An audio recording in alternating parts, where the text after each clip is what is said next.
Thank you, Zimbabwe, for tuning in to yet another informative edition of your program.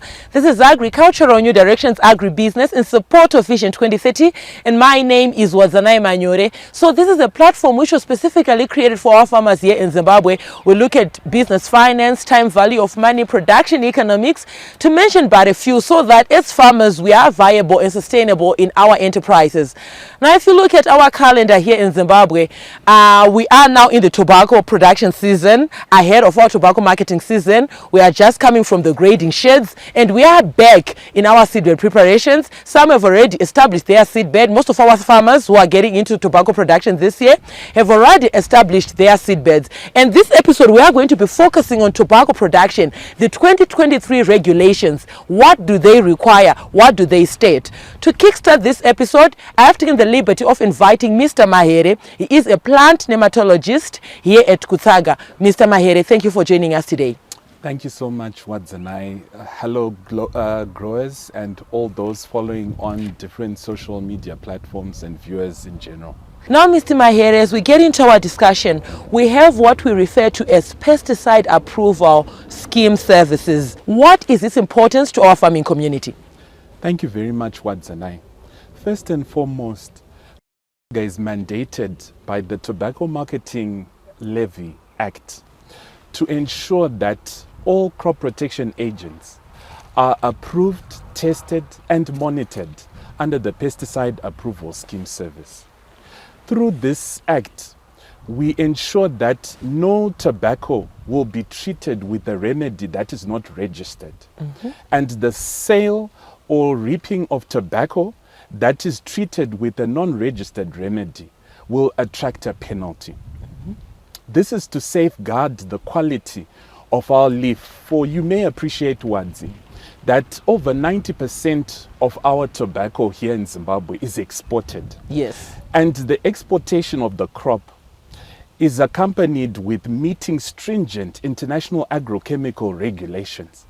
So the pesticide approval process ensures that the crop protection agents don't leave unwanted residues on the leaf when it goes for sale. We also want to ensure that all growers are compliant in terms of global health standards that require that we apply crop protection agents in a way that safeguards the health of the growers as well as the environment.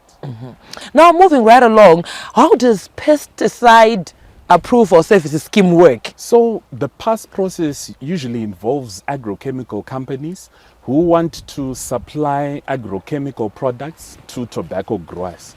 Before they can do that, those crop protection agents that they want to prescribe on our crop have to be tested. And this involves active ingredients and generic products from different sources. So these products undergo testing. If there are new active ingredients on tobacco, they're evaluated for a minimum of 3 seasons.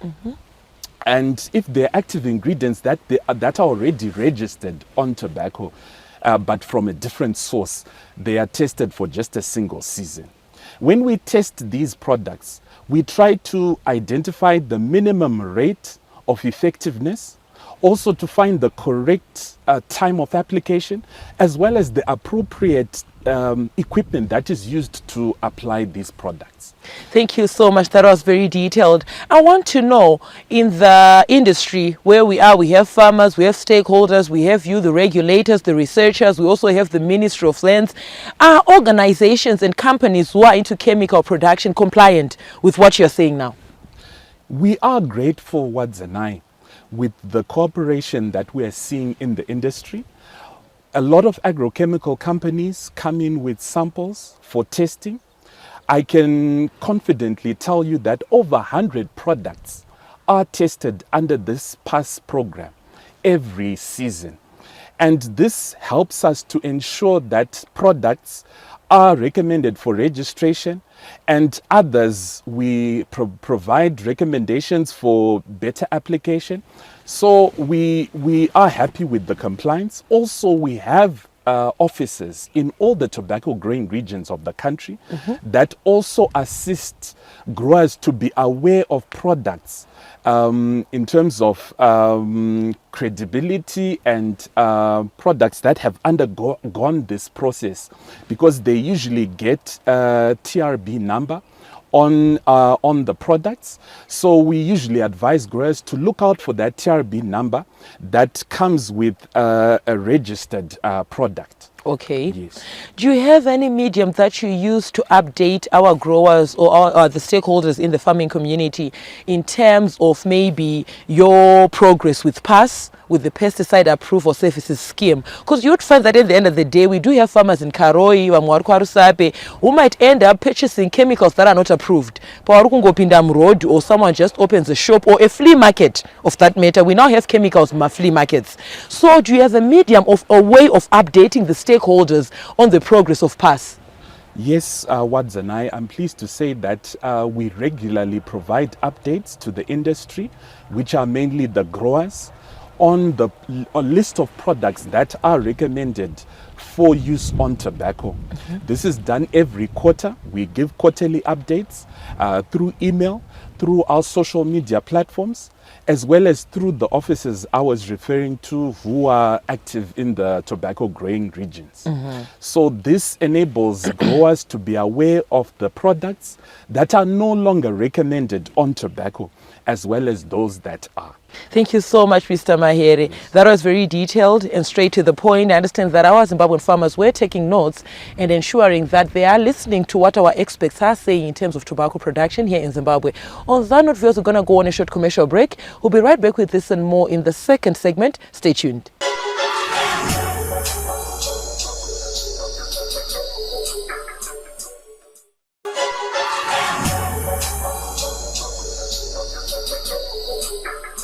Thank you, Zimbabwe, for staying tuned to Agricultural New Directions, Agribusiness, in support of Vision 2030. Now, you would find that tobacco production and marketing here in Zimbabwe plays a pivotal role when we are talking about the GDP for our economy here in Zimbabwe. And today's episode is anchored on tobacco production, beginning with the seedbed. We are standing in a seedbed setting where they are using float tray systems. Now, we do have farmers also who are still using conventional system, which is still okay. We do cater for everyone here on this program. Now, viewers, we encourage you to be a part of these conversations. Feel free to get in touch with the producer, Wadzanai Manyore. It's on 0772-807-506.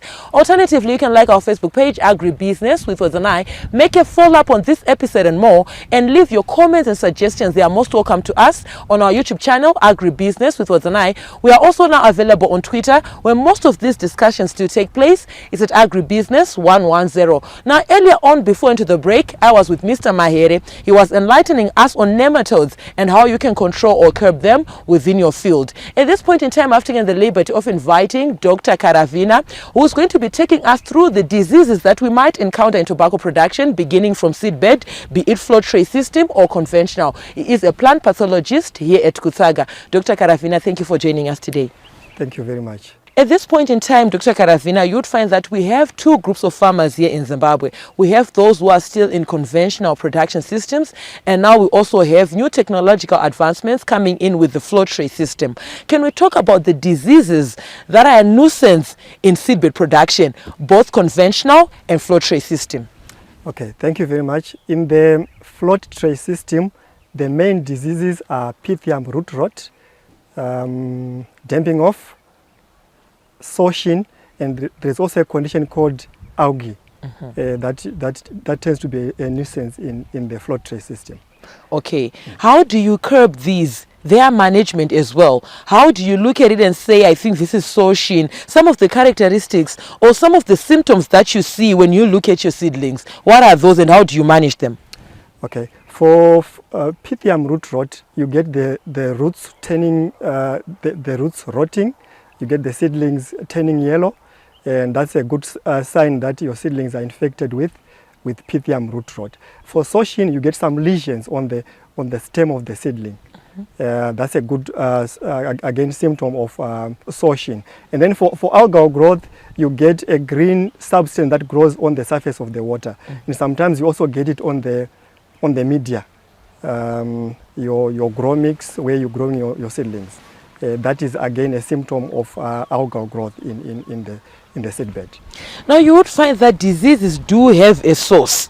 What could be the cause of these diseases before we go on to their control, be it biological control, chemical control, and so on? Can we talk about what could be causing these diseases? Okay, Soshin is caused by a fungus called Rhizoctonia solani. Normally you get it in the soil and it then infects your seedling. Pythium, again, it's a soil-borne oomycete. It's a fungus-like organism which also infects your crop. You also get it in the soil. And then algae, you get it when you expose water to light. You get some growth of algae on the surface of the water. So for algae, you need to cover your seedbed completely with trays so that no part of the water is exposed to the light. That way you have controlled algae. And then for the sorting and damping off, normally there are hygienic measures that need to be implemented to try and contain those problems before you bring in chemical control measures. Okay, in terms of the chemical control measures, what are we looking at? The active ingredients that a farmer might say if he's going to be purchasing his chemicals, he needs to look at them and say this active ingredient is going to be addressing sorting or is going to be addressing my issue surrounding algae infestation. Can we talk about those active ingredients in chemicals that farmers need to understand so that they are prosperous and they are successful in their seedlings production? Thank you very much, Wadzi. For algae, the main product that we use are the quaternary ammonium compounds. We do have two products, Spore-Q and Penta-Q, which we normally use to control algae. And then for sorting, the main registered product that we have is Tridamino. This product is the standard product that we're using right now to control sorting in Zimbabwe. However, I want to also mention that there are a number of products that we are also testing that will be effective against the same problem again. Then for damping off and Pythium root rot, we have a combination of azoxystrobin and tebuconazole. That product is very effective against both diseases. Now you would find that, Dr. Karavina, where we are standing, we are in a float tray system set up. Yes. And I know some of our audience there are looking and say, what are those plastics that are covering some of the seed beds? Can you just, in a snippet as we close this segment, talk to us in terms of the plastic covers that we have on our seed beds? Okay, today it's a bit chilly.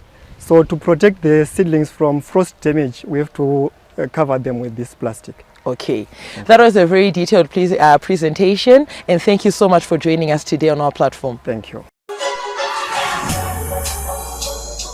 At this point in time, I've taken the liberty of inviting Chieza Nyamakura. She is an entomologist here at Kuthaga. Chieza, thank you for joining us today.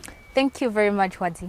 As we get into our discussion, for starters, I'd like to really commend our government. This is what we refer to when we talk about women empowerment. You are an entomologist working here at Kuthaga, looking at issues surrounding research in our tobacco value chain. And thank you, congratulations for that, for undertaking such huge tasks that speak to our economy. As we get into our discussion, Chieza, can we talk about pest management? And maybe before we talk about management, let us talk about the damage, the pests and the damage that they cause to the seedlings. This is a very interesting topic, especially to me as an entomologist. There are several insect pests that affect tobacco, especially in the seed beds. But one pest of particular economic importance is the tobacco aphid. So the tobacco aphid is a sap-sucking insect pest that causes damage and losses in biomass and in yield. So this then inhibits us from reaching our target of 300 million kgs per year by 2025. So aphids are also of economic importance because they have the ability of transmitting viral diseases such as PVY, and this is actually a difficult virus to control. Aphids are also very rapidly populating, so these are also difficult to control insect pests, especially in the seed beds. However, Kuthaga has a nut buster production project which produces nut busters that are yellow sticky traps that can be used to monitor these aphids in the seed beds. We also have other pests such as the white flies and the fungus gnats that can also be monitored using the nut busters. The greatest misconception that farmers often make is that other incidental pests like fungus gnats and white flies are not important, but they should be treated as equally important as the tobacco aphid because these also have the capability of producing devastating damages, especially in the seed beds. From damages, I want us to talk about how you manage or how you curb the risk that comes with this pests within your seedbed. You'd find that most of our Zimbabwean farmers, when it comes to maybe transplanting into the main field, because some of it was attacked by these pests. Can you talk about the management and even the control of these pests? Okay, so for insect pest control, we recommend what we call an integrated pest management approach. So first of all, we have legislated dates where we are saying we should not prepare our seed beds before the 1st of June every year or every season. And then we also encourage farmers not to start their planting before the 1st of September. And then we also have a stock destruction date, which is the 15th of May. So this is when we're saying all fields should be cleared of all stocks. The reason being that tobacco stalks are a favorable environment for pests such as the aphids and budworms. So these are the ones that then come and present themselves in the seedbed had you not removed them from the field in time. So these dates help us to manage insect pests at a manageable level. And then after having adhered to these dates, we also encourage using monitoring tools such as the nut busters that I was talking about. But there are also other methods of monitoring insect pests. We also have what we call water pan traps. These are used to monitor populations of aphids, and we also have pheromone traps that can be used to monitor populations of insect pests. So for example, if you notice that the population of insect pests is increasing, this is when you then come in with your chemical controls. So we have a list of agrochemicals that we circulate to the growers on a quarterly basis every year. So we recommend that our farmers actually take note of this product, and they can feel free to contact us on how to use this product. Shiedza, it was a pleasure having you with us today. Thank you so much, Wadzanai. On that note, we are going to go on a short commercial break. We'll be right back with this and more in the third and final segment. Stay tuned.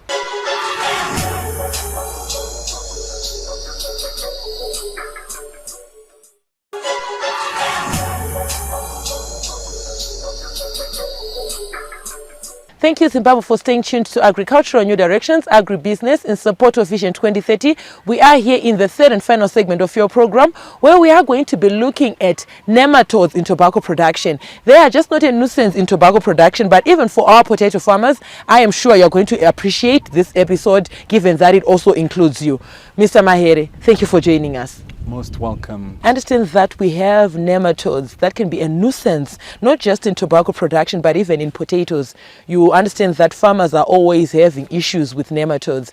Can you introduce to us a brief synopsis of nematodes? You are a plant nematologist. I understand that you do work with farmers to ensure that they are enlightened on this pertinent issue. Can you introduce nematodes to us, aligning it to tobacco production here in Zimbabwe?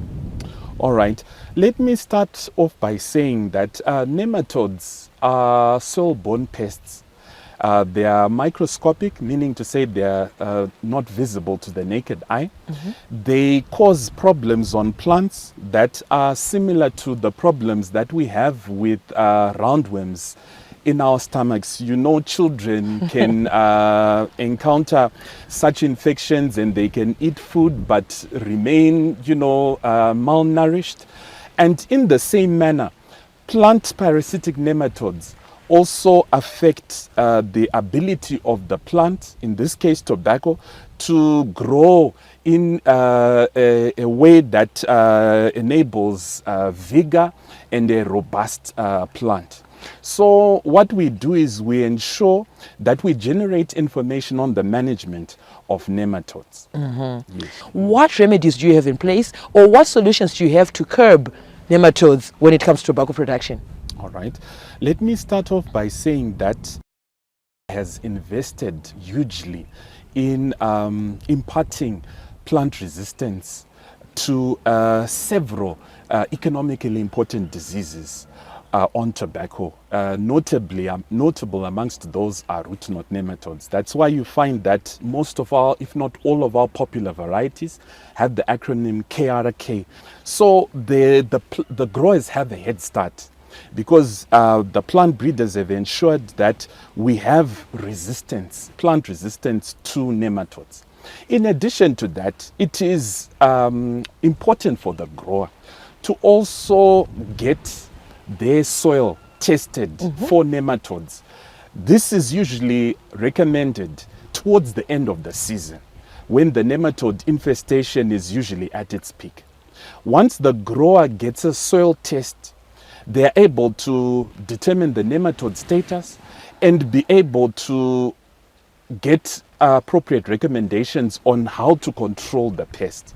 I'm pleased to say that we commercially produce trichoderma, which is a very good seed treatment, biological control agent that can be used to ensure that the grower has a good tobacco crop, and also the general health of the soil is maintained. Okay.